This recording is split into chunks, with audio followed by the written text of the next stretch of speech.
So karon kay mag-discuss ko sa probability method. Probability method kay pamahagi ni sa genetics nga magtan-aw sa chance nga may tabo ang usa ka specific nga trait. Gigamit ni siya kung independent ang inheritance sa traits o meaning ang usa ka trait kay walay epekto sa laing trait. So sa probability method kay gi-multiply nato ang probability sa matag trait, so aron makuha ang overall probability. So mo ni ang example na to. Ano?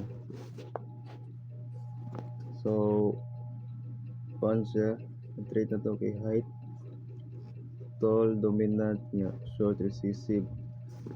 So ang first ni kay kuan pangitaw na to probability sa kuan per trait. So sa monohydrate cross nga heterozygous dominant o heterozygous dominant kay ang chance nga mahimong tall kay kuan 3 out of 4 or 3/4.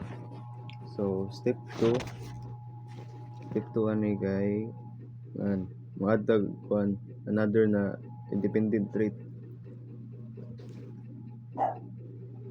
So color kay kuan ani green dominant nya yellow recessive.